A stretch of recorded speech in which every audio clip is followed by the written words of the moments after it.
Hey, I'm Zach Ramelan. Welcome to the Amazing Basement Show.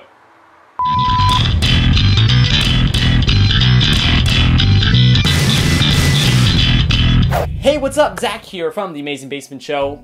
Name in the corner. In today's episode, we're showing you how to build an air gun. I know what, first of all, you're saying, what does an air gun do? And I'm gonna be saying, like, yo, you frickin' fresh man, this is what an air gun does.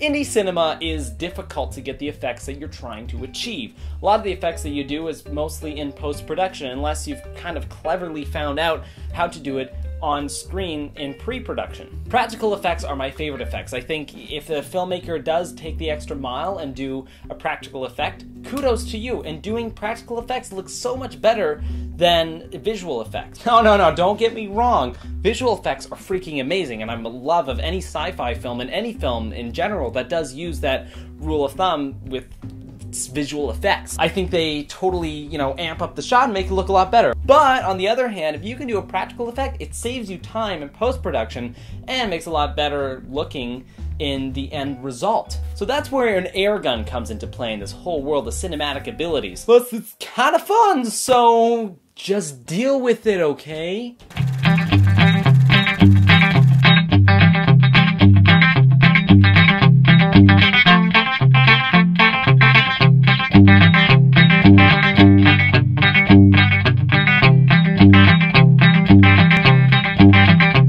You can also use this little air gun thing for many different things, including tiny explosions coming out of the ground. A lot of war films use the whole air gun technique. Most commonly, off the top of my head, is the scene from Inception, whenever they're just sitting there at the tables and things start exploding around them, was used with giant air tanks. So on a grander Hollywood scale, they still use the whole air gun technique to do some of the effects that they want to achieve. That was, again, mixed in with visual effects, but a lot of it was done practically.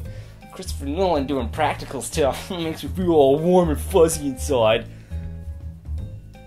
So, now that all of you have the whole air gun thing planted into your minds inceptionally, Christopher Nolan brought in again. So now that we have this in our brains, it's time to start putting it into build. So, like I said before, we're going to build this air gun, so let's go.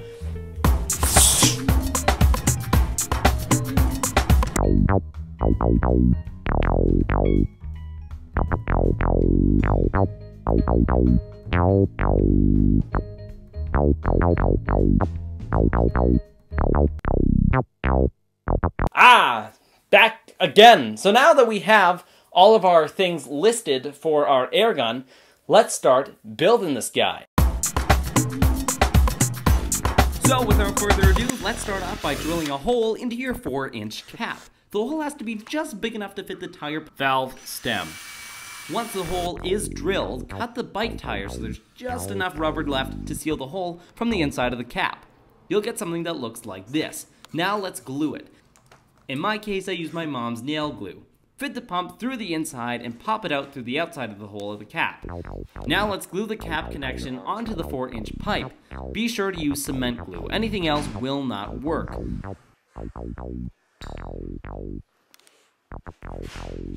Once glued, it's time to glue the ABS adapter to the top of the 4-inch reducing coupling. Once sealed, glue the 4-inch reducing coupling to the 4-inch pipe. Now things are starting to look pretty darn good. Screw the 2 galvanized pipe fittings to each side of your ball valve. Once complete, glue the 1/2-inch adapter to the 1/2-inch pipe.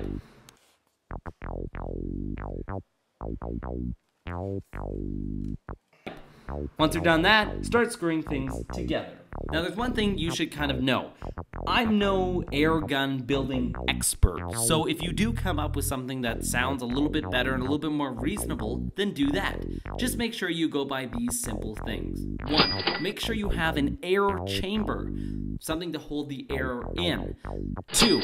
Make sure you have something that seals the air chamber, like a ball valve. 3. Make sure you have a barrel, something to shoot the stuff out of. 4. Make sure you have something that fills the air chamber up. In my case, a bike tire pump. And if you go through all that, you should have something that looks like this, with a smile on your face that looks like this.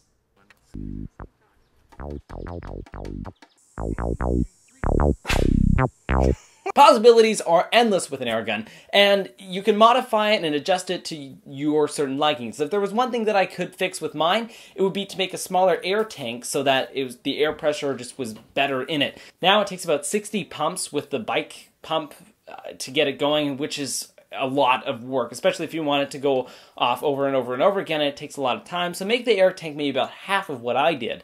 Other than that, the possibilities are endless with this thing, like I said before. You can use it for headshots, explosions, and just be really creative with it. Be aware, though, air guns are dangerous, so mom and dad have to come into play, and just be very cautious with them. Depending on what you fill them with, they could be a potential weapon. So, with that in mind, keep that in them brainos of yours, and have fun. You can fill it up with water. Take it to a water fight. You know, knock someone's head off with it. I don't care. I do care. Don't do it. Alright, so that's it, guys. I'm your host, Zach Ramelan. You guys can check out a music video that I just did, I'm really proud of, which kind of went on the theme of Metric's Give Me Sympathy video, which is all one take. Well, we did a couple of clever cuts. You can try and find out where we cut it. And rate, comment, subscribe. It's a music video by Every Other Day. The song is called Sometimes I Forget. Check it out in the link below. And other than that, I'm your host, Zach Ramelan. See you guys next week whenever we shoot more stuff. You guys can follow me on Facebook, Rec Films Media. And now to Eddie, to the papa.